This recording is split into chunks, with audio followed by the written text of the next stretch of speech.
What's going on, everybody? Tyler here with the Citizens Firemen Podcast, coming out with episode number 4 with Chief David Rhodes. How you doing, Chief? Good, man. How's it going? Doing great. If you don't care to give a little introduction for yourself, if there's All anybody right. out there that hasn't, not familiar with what you do or all the things you're involved with. Yeah, so I started in the fire service in 1985 in a little town east of Atlanta, Georgia called Conyers, and worked there, I guess almost 6 years, and then was part of a consolidation with the county. So I went to Rockdale County for a couple of years, and then in 1992 decided to go to the city of Atlanta. I did 30 years there, doing my last 17, 18 as a battalion chief. And throughout that time, I was involved in the Georgia Smoke Diver program, ended up running that program for years. Was involved in the state incident management teams, USAR teams, and ran special ops for Atlanta for a little while, and got involved in FDIC and teaching back in 1997, and served as an instructor for 3 or 4 years, and then went into helping manage all of the hands-on training. Ended up running logistics for years, and then morphing into we had a little team we put together that was sort of the hot coordinators, and that involved picking the classes, recruiting classes, and things like that. Wrote my first article for fire engineering around 99, I think, and continued contributing to fire engineering and fire rescue magazines, which fire rescue was actually owned by fire engineering at the time. And then ended up retiring 3 years ago and going to work full time for fire engineering as the fire engineering subject matter expert. And the plan was for me to take over for Bobby Halton, who was the editor, in a 3-year transition. And unfortunately, 3 months into it, he passed away that December.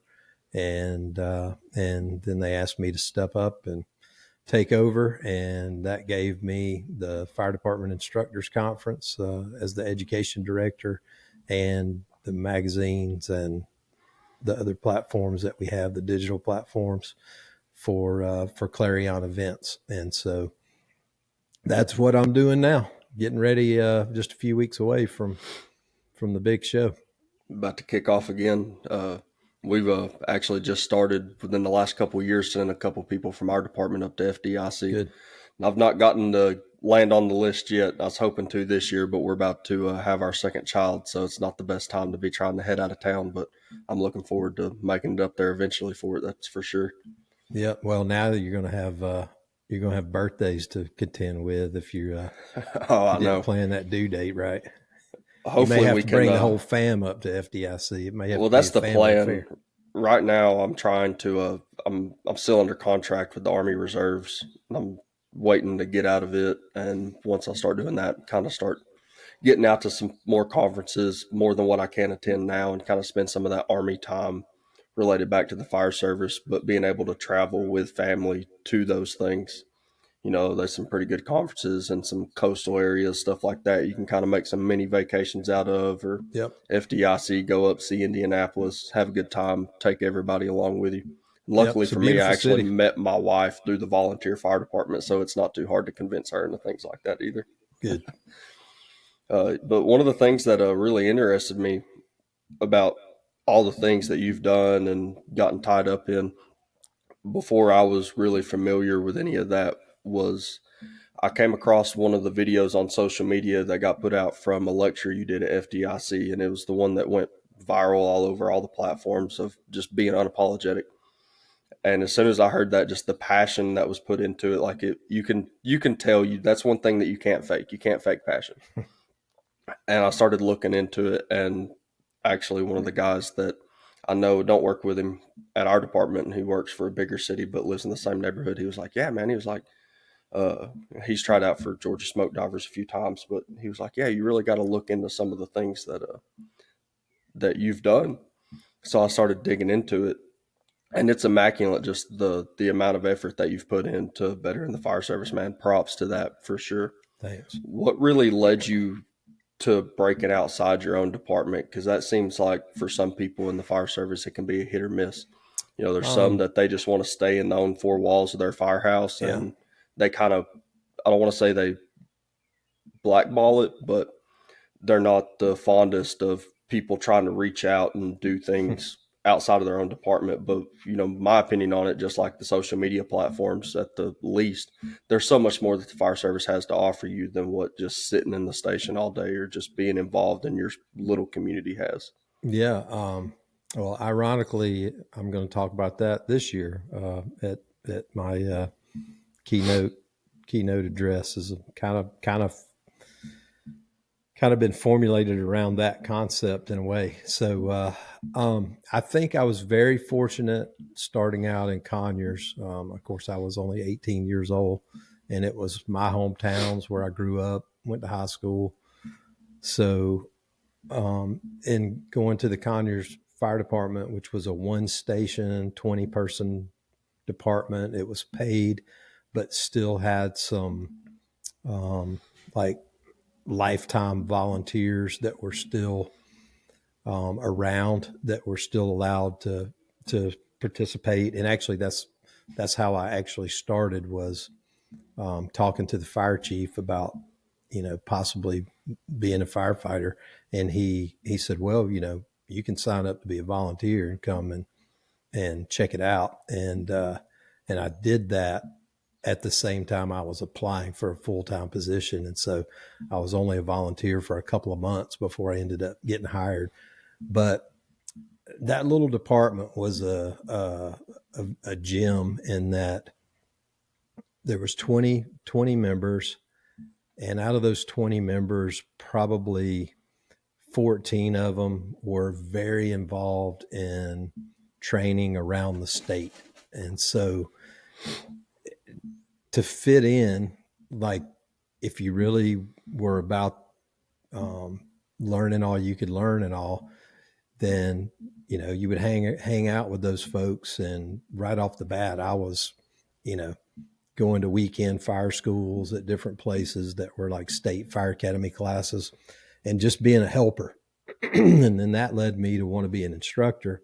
So I started taking all the classes I could. I think probably by my third year in the fire service, I had taken every single class that the Georgia Fire Academy offered, you know, and that included technical rescue stuff and everything else. So I got just totally immersed in education and the training of the fire service.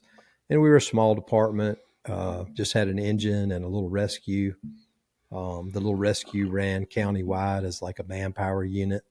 And it was just a two person, it's like an old electrician's van, but it was decked out with, you know, extrication equipment, Stokes baskets, SEBA. It had rope rescue equipment and all. And so we ran on pretty much everything. We had the only extrication tool in the entire county.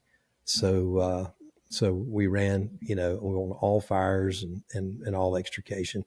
And, you know, back then we were probably running somewhere around 2,500, 3,000 calls a year at that little station, which isn't a ton, but it's enough, you know, 5-6 runs a day to keep your interest.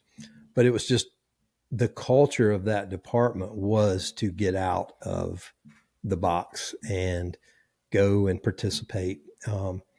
The policy was, if you wanted to take a training class, approved.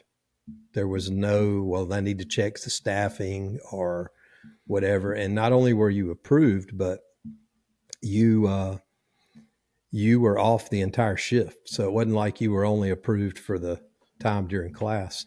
If it was an 8-hour class, you were just off the whole 24 hours and you came back the next shift. So the culture there was just incredible for creating that atmosphere. So I was fortunate that sort of set me on the right path early on. And it introduced me to a ton of different people from around the fire service training community. One being Scott Millsap, who ran the Georgia Smoke Diver program, became a super close friend and mentor. And then I sort of followed along and took over the smoke diver program from him. And he got me involved in FDIC, ironically, as an instructor with him. And then, 30 years down the road, you're running the whole show. So, so it was part luck and then part the mentors I had, guiding me in that direction. And it was, I don't think I've ever known anything else. It's awesome to just hear about a smaller department like that, having that kind of culture built around them too. I've only been with the department I'm with right now, been in full time for, I believe this will be my 7th year. And we've seen we went through a admin change in that time, and we've seen a pretty good change in the culture of training.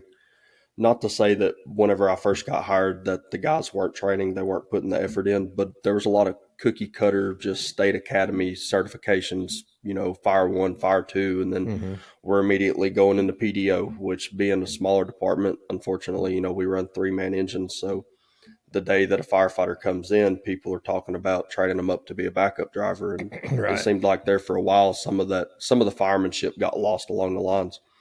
But through the admin change and in the recent years, we've gotten people out and started to attending some more conferences. And just kind of an example that kind of showed light on that to me was this past year, myself and my engineer on the engine decided that we wanted to go to Passion for the Craft over in North Carolina. Whenever I saw the posting for it, I was like, man, it's a lecture series and it's only $100. It's 2 days and the instructor lineup was just beautiful. It's like, we can't miss this. So we were going to miss a day of work, and the way our policies go is we can only have one person off at a time.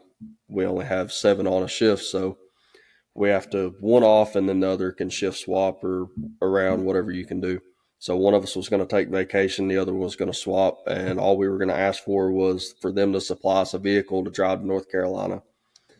And I went to the fire chief, and it was immediately just, no, we'll handle it. Y'all take off work. We'll give you a vehicle, send me the registration for the class and what hotel you need to stay in.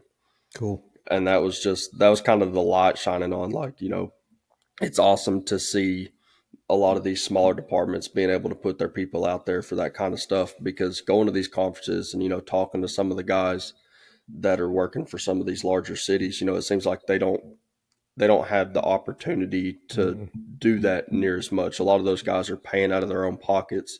Yeah. They're taking their own time off. They're using vacations, shift swaps, driving their POV across state lines to go attend the best training that they can. So I think that sometimes, people talk about they see that brighter side of wanting to go to a bigger department, or they may think that, some of the complacency that they feel may be going on in the smaller places. Like, I think they both come with advantages and disadvantages. Absolutely. Yeah. I looked at going to a larger department back about 2 years ago and ended up staying in my hometown here where I've been at. And there's been multiple times I can weigh them both on one hand. I'm like, it's awesome having the station 15 minutes away from where I live. If I need to run home, that's where my family's at. And then over here, you've got, I want to run fires. I want to go to this. I want to go to that. So yeah, it's definitely a choices. trade-off. Yeah, it's a big trade-off, and it depends on what you want. I was fortunate enough to see both sides of it. And, I'm glad I started where I did, because I always wonder, would I just gotten caught up in the mix and just, done normal stuff, and worked some kind of little part-time job my whole career and just been at the fire department for the 24 hours and not really known, about the fire service as a whole, had I not started in that little department. And it was crazy, because even with just 6-7 years experience, like going into Atlanta, having to go back through recruit school, and I was really looking forward to it. Like, I was like, man, Atlanta recruit school is going to be like, I'm going to learn some stuff. And it was actually pretty disappointing on that end, because all it was the same basic firefighter stuff that I'd already had and had taught, how to roll a Already been hose, doing how for to carry a years. ladder. Obviously it was cool because you were, in a big class. I think we had 32 maybe in our class.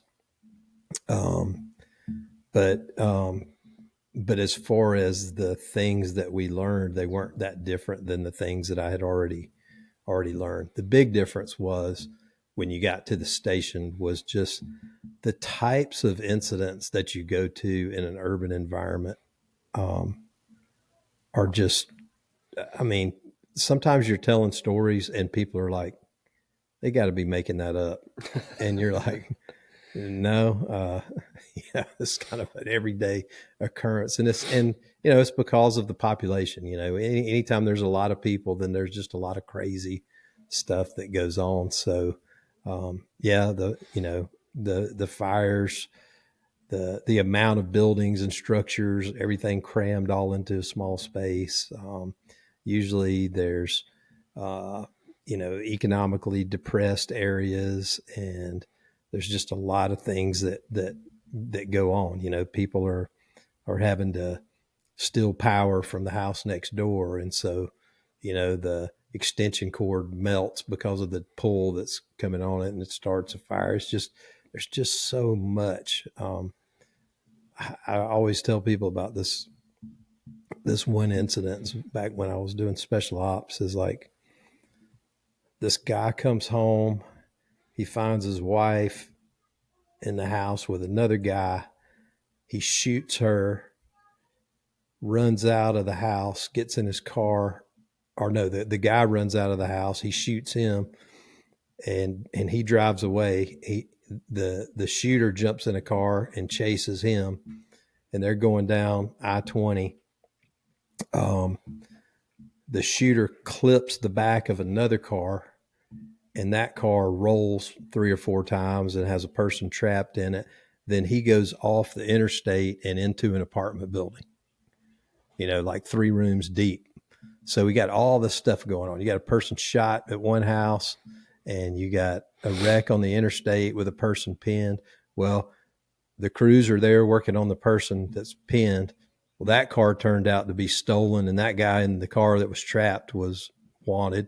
So it was like he's just driving down the interstate in a stolen car, minding his own business, and wham, he gets hit. And then now we got folks trapped in an apartment. All that's one incident, you It know? sounds like something that you would see on some of these fire department TV shows, some of Yeah, this yeah. It's Chicago just, Fire Station 19 stuff that yeah. everybody thinks And it's not, unrealistic it as can be. doesn't happen every single day, but, I could probably put together a string of 20, 30 calls that were like epic like that. And then, obviously, like, I guess probably one of my wildest nights ever was just about a year before I retired, when we were having all the uh, civil unrest, and every engine, every apparatus in the battalion had their windshields busted out.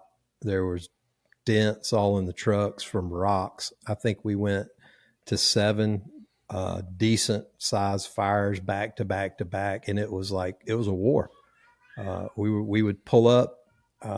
Sometimes they would have to tear gas us in, to move the crowd, and we would go in, pull the line, extinguish the fire, roll up the hose, throw it on the engine, and try to disappear as fast as possible. But like, On it to was the next one. impossible to respond because you couldn't get anywhere. You had to like strategically coordinate with police to be able to get at least one apparatus into a location that would typically have 7 or 8 apparatus and crew.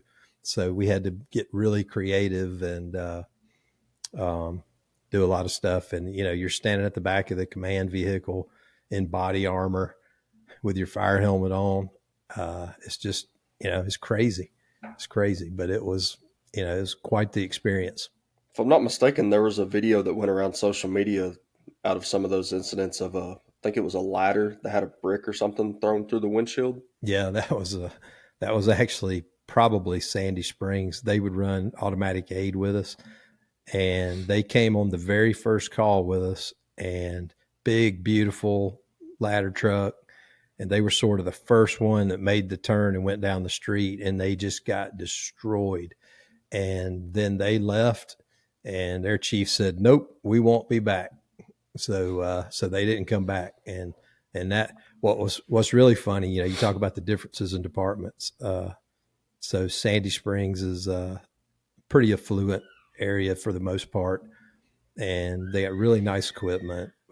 They were one of the first sort of startup departments when Fulton County went away, and all these cities actually became their own government entities and got their own fire departments. So that ladder truck, was, like I said, it had dents in it. It had the windshield broken out, all that stuff. Within a week, that thing was in the shop getting a total remake. It was out of service for probably 6-7 months, and it came back looking brand new. But like the Atlanta trucks, it's like, they kicked the windshields out and put new windshields in them, and that was it. Because you couldn't drive with the spiderweb windshield. But I told one of the guys at the station, we were sitting there looking at all the dents and dings and stuff in the side of the engine. I said, what's cool about this? I said, in 15 years, you're going to be a captain somewhere, and you're going to get this apparatus as a reserve. And when your guys come back from the shop with this apparatus, they're going to pull in, and you're going to be like, "Oh yeah, I remember the night that this happened." And I said, that dent, and it's going to be a little rust spot around it, from 15 years ago, is going to still be right there. It's going to make for a good tailboard story when the guys bring it back from the shop, wondering why they just got this dented up piece of junk. When I first got to Atlanta, it was 92, and then I went to the station in 93. It was not uncommon that, like, if the compartment door latch broke, they would screw a piece of wood in and put a Ace Hardware clasp lock on it that would fold over onto the other side. They just self-tap a little thing and put a stick in it to hold the door. As long as it puts out fire, that's all that matters. Yep. That's one thing we're super blessed with, our fleet. And whenever I first came to the department, that's another thing that's kind of changed for us. We just put 2 new engines, which we run 2 stations, 2 engines, and a battalion. We're trying to staff our first aerial currently, but that's kind of been a battle. But when I first came to the department, the fleet was just kind of all mixed matched. It was whatever previous administration. It was pretty much lowest bidder, whatever they could get. So we had a couple older E1s, a Ferrara that used lucky if it'd pull out of the bay, old Tonier that we had bought from a coastal that was built for a coastal department that ended up not accepting the order. So then we put it in the hills of East Tennessee, and it did not do well.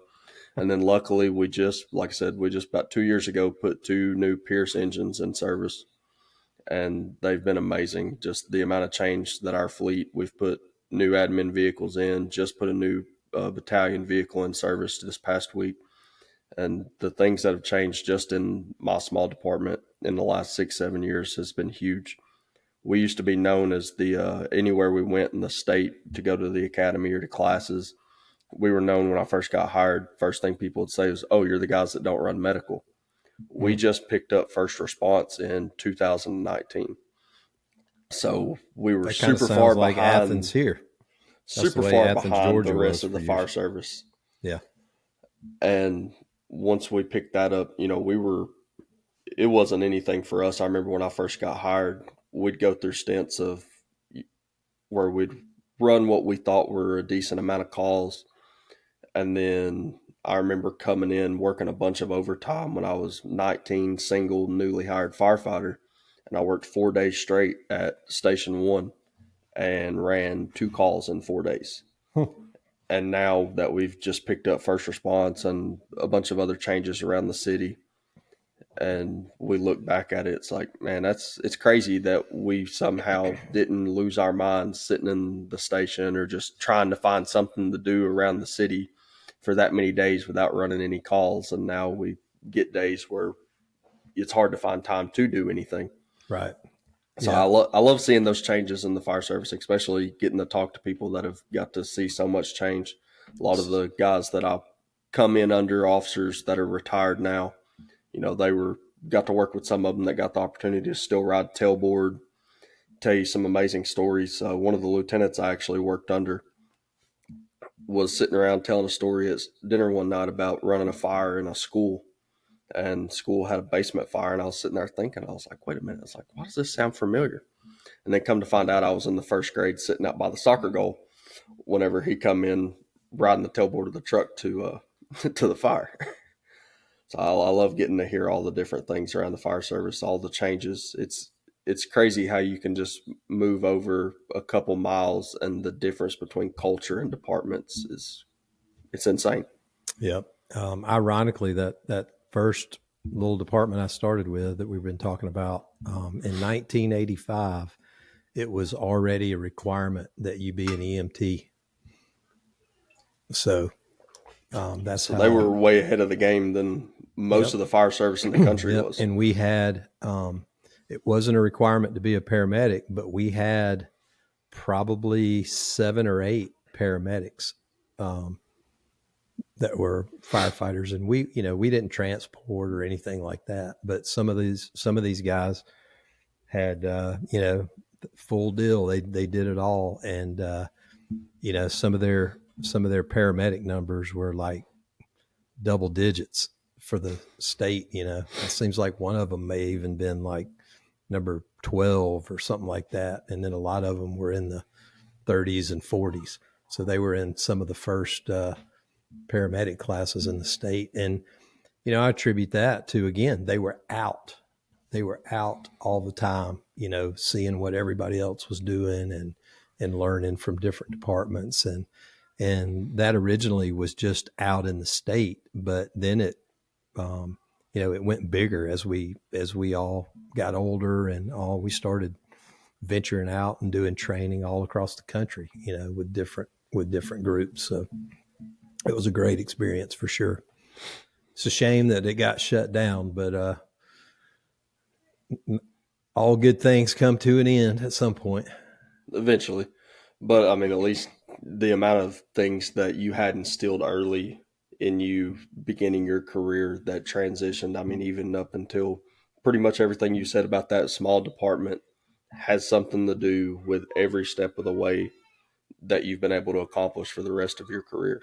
Yep. And even Yeah, still it put doing me the day ahead of with the the game for FDIC and the editing, everything else you're doing, the stepping stones were laid there from the day that you stepped into the firehouse is the way it Yep. sounds to me.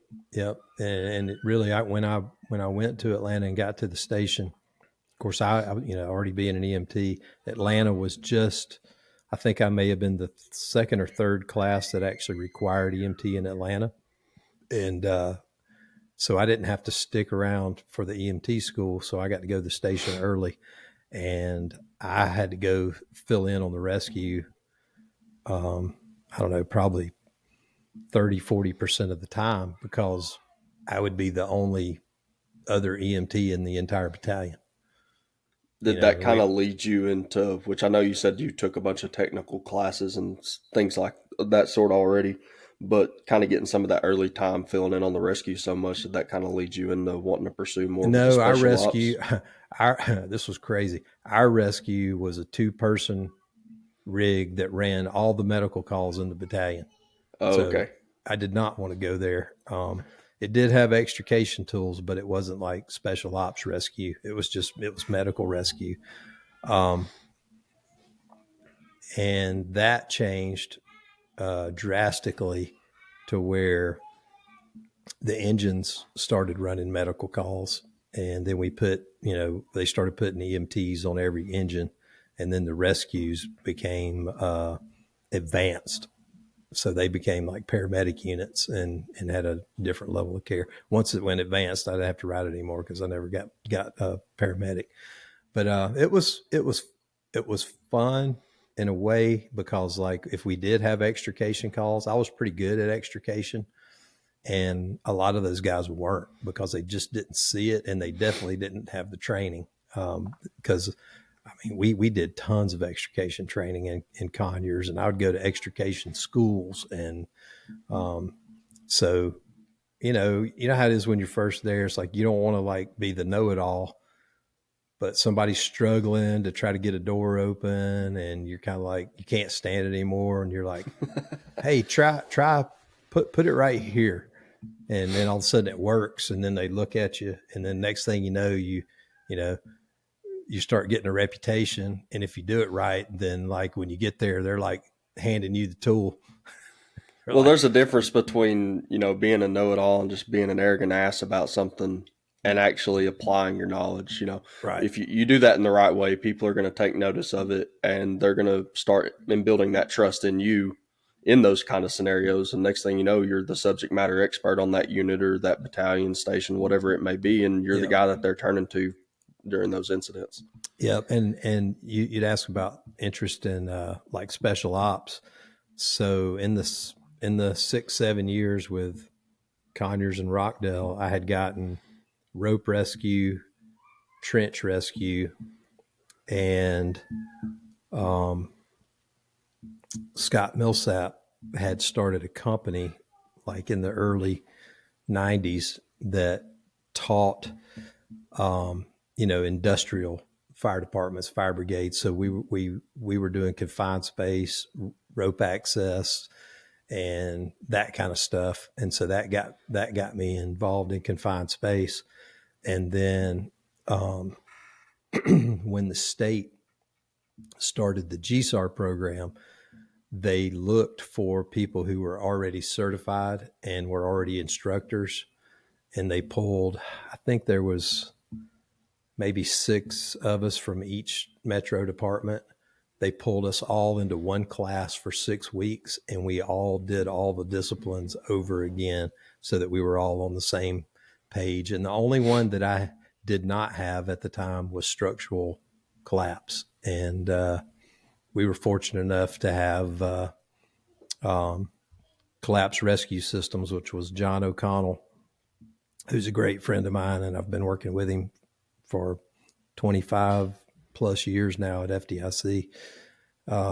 His company came down and taught our 80-hour structural collapse class, and that was just a blast because like we actually collapsed apartments and That's shored awesome. them, tunneled in, and learned a ton doing that. So that was sort of in the beginning of the GSAR era, and then that led to Atlanta establishing a special operations battalion at one point. And at one point they actually had an assistant chief over special operations too, but with budget cuts and changes, those things came and went. So right now there's actually no special ops command in Atlanta. They still have all the disciplines, but it's just managed as part of the regular battalions. Just regular operations of the department now.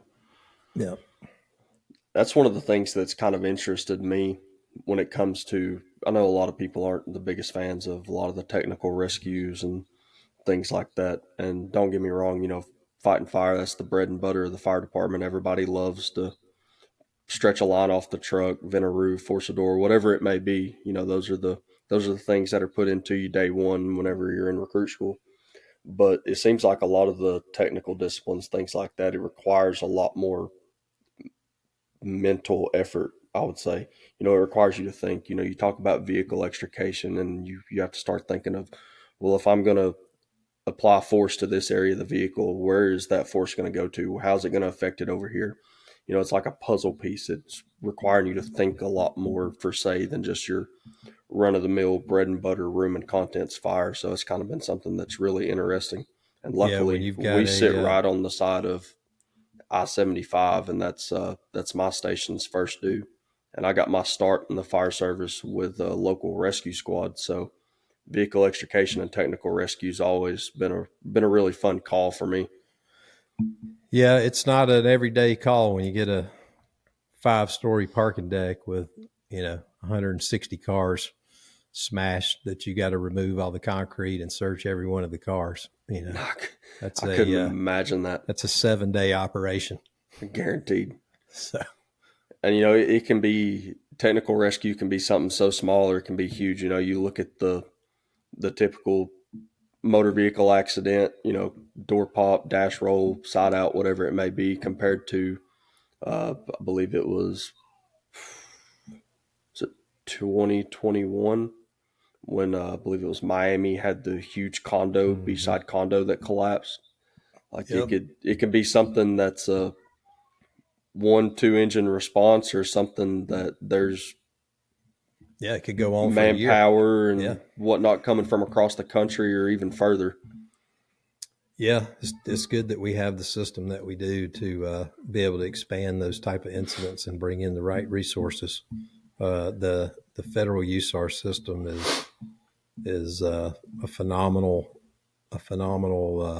asset that we have, and then post 9/11, we got a lot of state teams that supplement onto that. So it's a good system, but boy, it requires a lot of funding and a lot of time to stay proficient. I just did a podcast the other day, and that we were talking about technical rescue teams and just the commitment to maintain 10 guys in a department on 2 disciplines, let's say rope and confined space.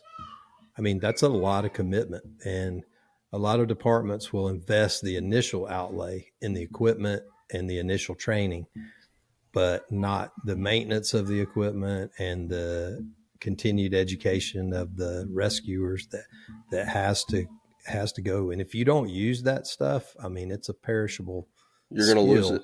So you either need to be teaching it regularly to stay familiar, or you need to be drilling on it regularly to stay familiar. And, we saw it in industry. We'd go in and train, 10 people on their in-house rescue team so that they could do their own confined space, standbys and rescues. We train them all to the technician level.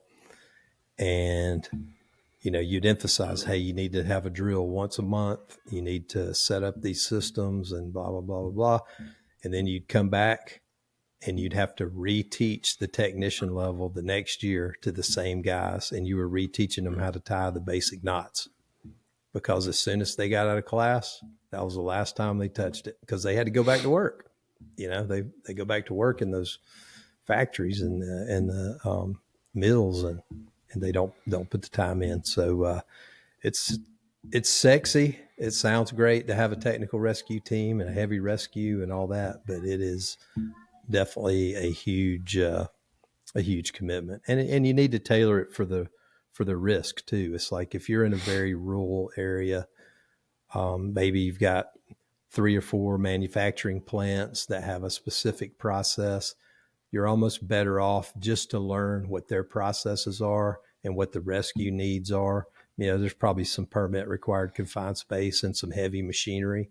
So focus on confined space and machinery rescue and just what they have, and don't try to be structural collapse certified, trench certified, swift water. It just never ends, and it's just a huge drain on your resources. So a lot of that stuff that's very low frequency, can be better served with like regional teams that can be put together than they are having a small department try to fully staff a complete technical rescue team. And I think we see it a lot around some of the areas where I'm at too, where people love the technical rescue, but they love it in the sense that they just want to scratch the surface on every one of them. It's like it's a lottery ticket, and we're going to this one, and it's vehicle extrication and across to rope rescue, and we just want to keep going down the line. We don't want to pick one thing and continue diving into it. And it's like some of those things can tie back in together. Of course, you're talking you start talking about confined space, and it and ropes goes pretty well hand in hand together. Some of your structural collapse and trench can start to cross over, but when you just start scratching, for us it kind of goes the way awareness operations technician. When you just start scratching that awareness operations for everyone, then it seems like you're just trying to gather everything. And by the time that you make it down the list to the third one, and you've not touched what you just scratched the surface on the first time, it's probably already gone. You're not using those skills. You're just trying to stack a resume at that point, in my opinion. Yeah. You're not applying anything. Yeah. There's some good principles that you learn in some of the technical rescue training that, like, I guess the biggest thing is you sort of learn adaptability, and that's kind of a lost skill with a lot of this generation, last couple of generations coming into the fire service, is they have to have training designed to show them exactly what to do. And if something is off from that scenario, then they don't know how to apply other principles to make it work. And like my generation, everybody was in construction part-time or before they got in the fire service, and you learn adaptability because nothing ever works. You can have a set of blueprints, but like you have to do workarounds all the time to make things work out. And so technical rescue is full of that because the scenarios are so different. So you do learn a lot of adaptability. I remember learning, we learned this little maneuver on how to get a basket over the edge at the top of a building, using a mechanical advantage. So this would be like, you're doing your rope class and you've got a railing around the top of the building that you're working on, like a safety railing. And then you don't have a high point advantage. So your ropes are just going over the edge of the building. So how do you get that basket up over the rail? And so they showed us a little trick. You could take some webbing, tie it off the top of the rail. You run it down through the handle of the basket stretcher. You do that in a couple of places. You keep the system on rope. You create another line that goes over the top rail, and then you pull the webbing. You got a quick 2-to-1 advantage, and it gets the basket up where you can get your hands on it and then bring it over. Never, ever did I ever use that in a rope rescue because most of the buildings, other than a training academy, don't have rails on the top. They're just the roof.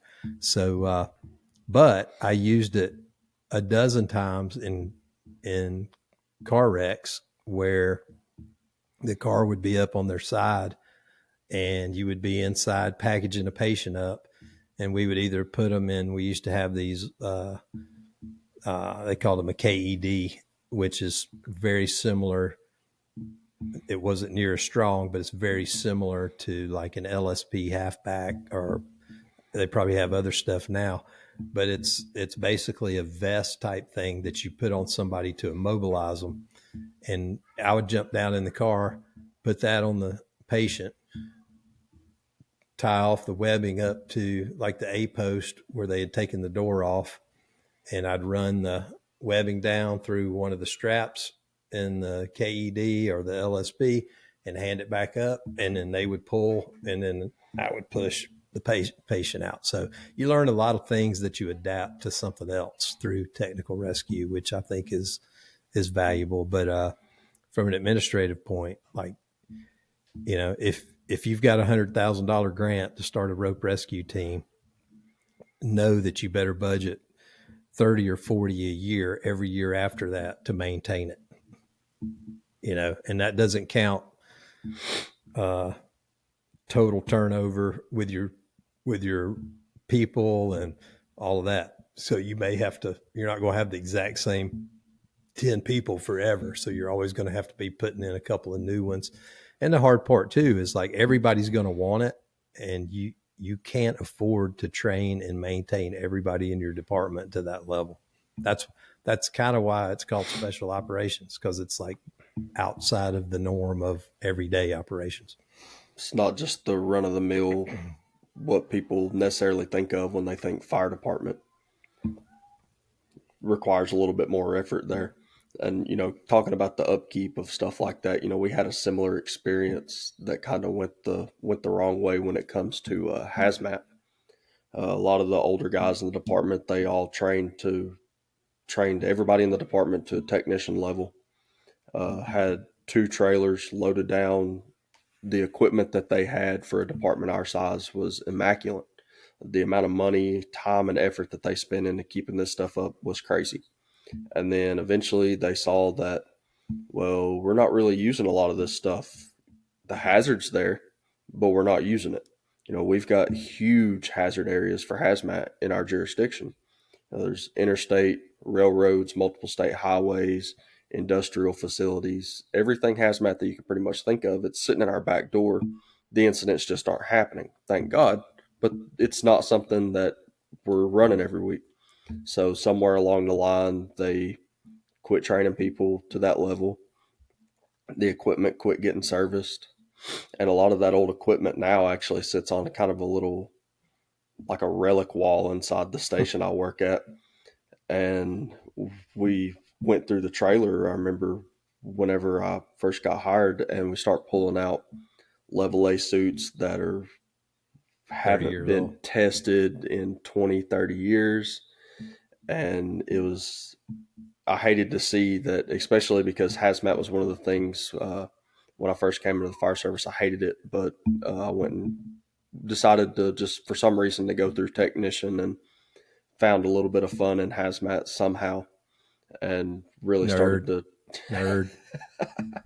tried to focus back in on it, and to see that go to waste, especially to think about all the effort that they put into to initially start it, was crazy. Happens all the time. Especially with grant funded stuff. And that was, we ran into it in Atlanta with our special ops. We had, just unlimited funding coming in, and the state was buying all this equipment for the GSAR stuff. We had concrete cutting chainsaws, jackhammers, tractor trailer trucks, and all. And then there was a little bit of money per department to maintain it, which, most of the time you were wearing stuff out, using it for training. But, like just the blades on the DS-11 alone, you buy 3 or 4 blades. That was your budget for the year on maintenance. And we got into a point where we had a lot of stuff we were having to take out of service. Everything from SABA cylinders that were out of hydro to, like I said, suits that were out of date. And it became a big issue. That was one of the reasons we pushed to have the Special Operations Command and a couple of guys assigned to logistics just to manage the equipment and keep the equipment. So they could focus on that to keep that from happening. Yeah. We had, at one time, we had 10 of everything. It was like we had 10 sets of Paratech struts, 10 sets, 10 LSB halfbacks, 10 air carts, 10 whatever. I mean, that's a lot of maintenance. It is. And well, I think that's something that a lot of people don't think about. And no matter what the scale of it is, I'm not as much involved with the county service where I'm at anymore. It's where I started. All of our counties fully volunteer.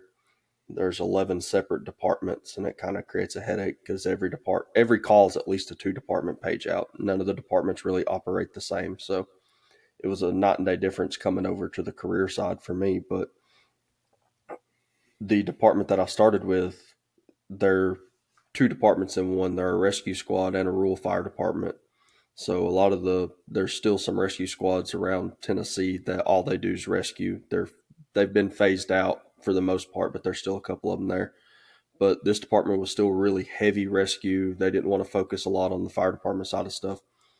And for a small volunteer department, they wanted to put rescue tools on pretty much every apparatus they owned. And we're talking 6, 7 apparatus for this small department. And then you start talking, like, you realize there's upkeep for these tools. They've got to be tested. You're going to break things. You're going to break tips on cutters. And it's not just that initial cost of putting it on the truck one time.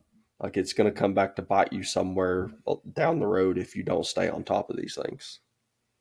100%. That's I've seen it happen dozens of times. So it's we were joking that there's several of us that were technical rescue guys on that other podcast, and we were like, we spend more time trying to talk people out of starting technical rescue teams than we do actually training.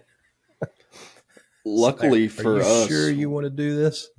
we're a part of a mutual aid organization. It's called a Tri-State Mutual Aid. So it runs Tennessee, Georgia, and Alabama. I don't know if you're familiar with any of it. It's really it's not really come much down into, it's a lot of the North Georgia, which now it's kind of phased over a little bit into North Carolina too. But it's just a organization where the departments that have signed up all have a automatic agreement with each other that if we need it, they're sending it. We kind of opened our eyes to it. We had a downtown fire in 2016, and our downtown, the typical, small town, courthouse square, bunch of type 3 buildings, taxpayers, and a lot more than what a 2-engine department can handle whenever it's 4 o'clock in the morning, this building's under renovation, and you show up and the second division's got fire blowing out of every window. The first people pulling up, they're looking, thinking, well, this block's about to be a parking lot. And luckily, one of the neighboring volunteer agencies to us was already a part of that mutual aid agreement. So whenever they came, they were able to activate the mutual aid for them on our incident. And the resources that came in and kept us from turning our downtown into, like I said, a parking lot or just a gigantic park. Because, those buildings don't come back once they burn.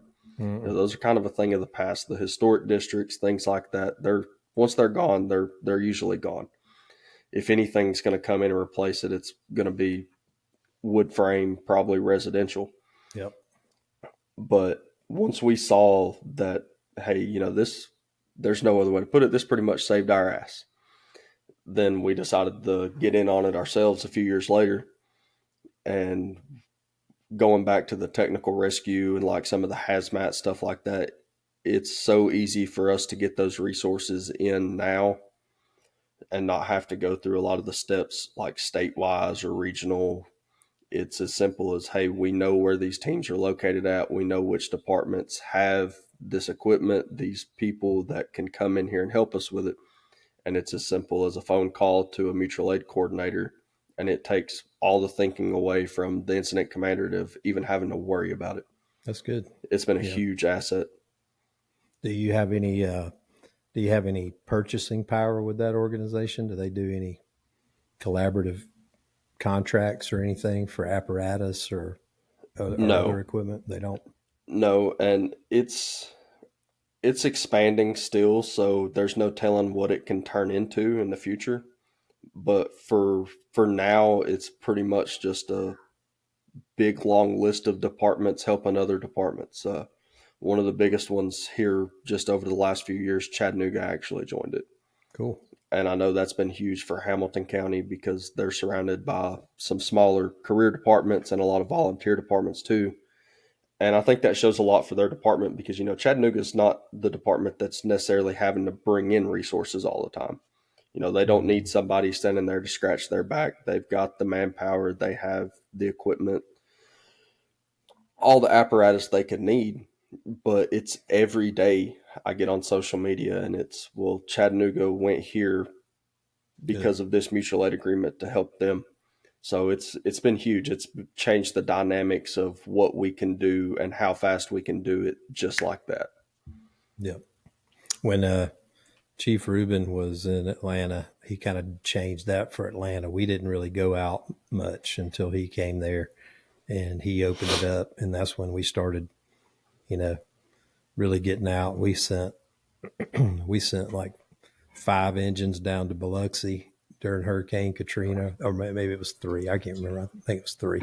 We sent engines down to Biloxi for several weeks and staffed their fire department for them. We started, Georgia started the Georgia Mutual Aid Group, and so we were a big part of that and sent manpower to, the Okefenokee fires, and again, back to our original start of the conversation, was it got our people out of our system, and they could see, oh, we got something to offer here from our experience, or we got something to learn, because we've never seen anything like this before, so It gets them outside of their department. yeah.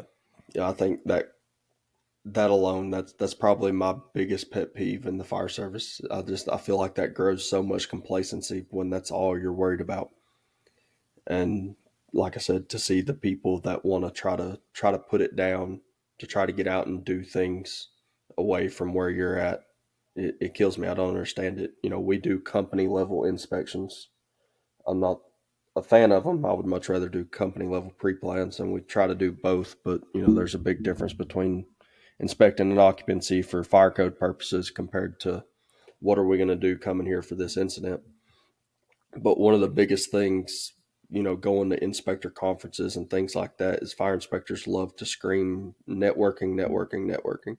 It's all they want to do. They want to get together, go to a few classes, have a drink at the end of the day, and talk about, well, do you see this in your jurisdiction? Have you ever dealt with this? And it's just a big group of people trying to learn from what does the neighbor down the road deal with. Yeah, usually that after hours networking is more valuable than the class itself. Absolutely. But you don't see that near as much on the suppression or on the operation side of things in the fire department. And I feel like people are missing out so much if they would just get outside, go to some conferences or whatever it may be. You don't even have, if you can't afford, or your department won't send you to conferences, there's multiple ways that you can get outside of your department and start to network with these people. And it doesn't matter how big, how small it is, you're going to be able to pick up something from pretty much everywhere you go that you're going to be able to either look at and say, okay, well, I know some way that I can help them, or they know a way that I can take back to my department and I can help us and I can help our community with it. Yeah. And, sometimes not everything's free. We're used to free training in the department, whether it's through our own fire academy or the state academy or whatever, but not everything's free. And sometimes you have to invest in yourself. Absolutely. And, I don't understand if you're going to make a career out of something and you actually want to make that worthwhile, why you wouldn't want to do that. Right. I had someone not too long ago, we were just sitting around a table, playing around with, one of Anderson Rescue Solutions, one of their straps. And one of the guys going off duty walked by and he was asking what it was or whatnot. And he thought that it was something that the department had bought. And when he found out that it was something that was bought out of personal money, it was just $100. And he's like, well, why would you spend $100 on something to use for work? It's like, that's a piss poor mindset. Yep. Tell that to a carpenter. Yeah, absolutely. How many guys are out here in these skilled trades that are spending their money every day? I mean, look at, everybody talks about the Snap-on truck pulling up to the local auto mechanic shop. Like, they're going out there and spending how much of their money on tools to better themselves in their trade. Hey, our city mechanics have their own tools. Absolutely. So why isn't the general mindset in the fire service that we need to do the same? Put it back into yourself. Yeah, you shouldn't have to buy your own extrication tool, but there's some things like, flashlights and different things that are more of a personal preference type piece of equipment that you need that, if your department doesn't supply them, then, you get them yourself. Absolutely. Well, Chief, we'll start wrapping up here. It doesn't even seem like we've been hitting an hour yet. Easy to talk shop and get going. So you said you got FDIC coming up. I know that's You got what, about 2-3 more weeks before that kicks off? It's April 15th 16th is the pre-conference, and then 17th starts the main conference, and it runs that Wednesday through Saturday. We've got pretty much all the hands-on training. I think there's probably 30, only about 30, 40 spots left, and very limited sessions and classes.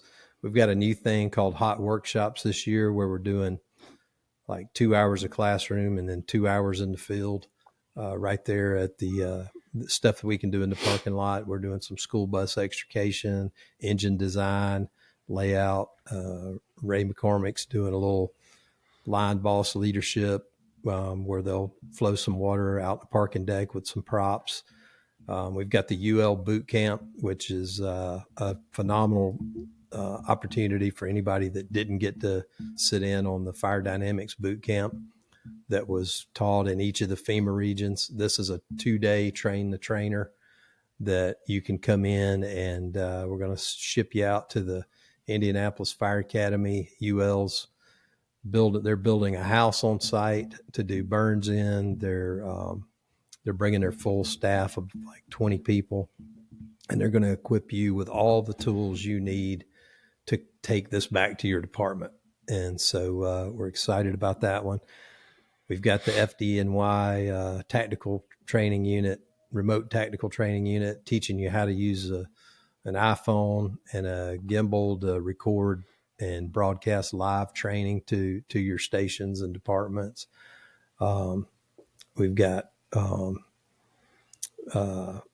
Maurer and Bob Morris doing through the lock forcible entry, and all these are taking place at the convention center as a hot workshop. And then we've got like 58 4-hour classroom workshops in addition to that still have plenty of openings in them. And then I think we have 206 2-hour classrooms that start on Wednesday through Friday. So just tons of educational opportunity. We've got a new thing in Lucas Oil Stadium this year where we have a drill yard and a total hands-on immersive experience. Whether you're needing EMS, they're going to teach you how to do field level ultrasounds, and you're actually going to put your hands on the equipment and learn how to do it. There's virtual reality rooms. There's a fitness area where they'll be doing fitness classes, workout sessions, firefighter yoga, you name it. It's all going on in there. And then we have a drill yard with a digital burn building that's a 40 plus foot shipping container decked out with all the digital fire panels, smoke machines, and they're going to be doing search and rescue. They're going to be doing hose line management, forcible entry, and all those are free during the expo part of the show. So there's a lot of opportunity to get some really good education. And then the beauty of FDIC, I tell everybody, is it's the only place, the only conference in the country where the entire fire service comes together in one spot. So no matter what your job is, you could be a mechanic in the shop and need to talk to manufacturers about specs. You could be a chief officer and need to get information about legal issues, dealing with administration. You could be an airport firefighter needing ARF information. I mean, whatever you need, it's there. There's something there for everybody. Yeah. And then you have all the manufacturers, all the industry people that are there that are set up to show their products, to talk to you about what they offer. And, so many inventions have come out of this conference just from the manufacturers talking to the firefighters. They're like, hey, have you guys ever thought about this? Maybe if you move this switch from this side over to this side, and these things get put into place all the time. So just like I was saying about the inspectors, it's all about networking. Yeah. And then the after hours, downtown Indy, you're sitting in the bar having dinner, and 40 bagpipers come marching in and just blast the bar with, 15 minutes of just phenomenal, good bagpipe band stuff. So it's unbelievable. And we always can't wait to get there. It's a good recharge of the batteries for a lot of people. And you've got young guys, you've got super veteran guys. You get to see some of the iconic names in the fire service who are just walking down the street, ready to have a conversation with you. So it's a great experience. I'm very proud of the team that works year round to be able to pull it off. It's quite an operation. We're expecting 37,000 people this year. That's awesome. Yeah. I've definitely got to make it up there for it eventually. Like I said, can't swing it this year, but I'm gonna try to shoot for it next year. Cool. Every year I see it, I'm dying to go. Yep. Well, you can watch the opening ceremonies live, streaming, and you kind of keep up with us on social media, or you can download the FDIC app, and there'll be a lot of stuff on what's going on. But we also have FDIC social media platforms on everything, and then you can follow the fire engineering brand also. Awesome, Chief. And I will say, if you're not a subscriber to Fire Engineering, you need to be. I mean, you're going to get 12 issues a month. I like getting the print issues still, but if you're a tablet person, you can get a digital version every month. But the diversity of topics and articles is just everything from through the lock forcible entry to management issues in the station, how to design a training program, what type of burn building facilities you need, how to spot the tip of an aerial. I mean, it never stops. It's just, and then you get good actual firsthand accounts of incidents through fire reports with lessons learned on some of the bigger incidents that happen around the country. And it's just a tremendous resource to have come to you every month, and to keep up your training. We still get them to a subscription to the station, and it's nice something to have sitting there. Put the phone down every once in a while and pick up and do something other than scroll through social media or just waste hours. There's always something interesting. I think that just about every time that a new issue comes, we'll sit there and engineer will usually be like, hey man, like, guess what? There's something in here from our first new district. Once again, you need to check it out. Yep. It's awesome. Chief, you don't care to let the people know they can find you on social media or your platforms? Chief David Rhodes is my Instagram and Facebook, and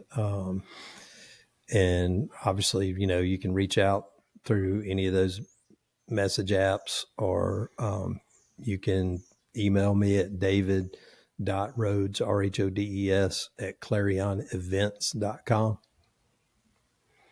Awesome, Chief. Well, it was a pleasure having you on here today. I feel like I could sit here and talk for hours. Yep. Tyler, I appreciate you inviting me on, and good luck at the department. And hopefully in 2025, we'll see you at FDIC. I'm hoping so. Hopefully this year will go well for you. All right, man. Good luck with the new arrival coming soon. Thank you. All right, man.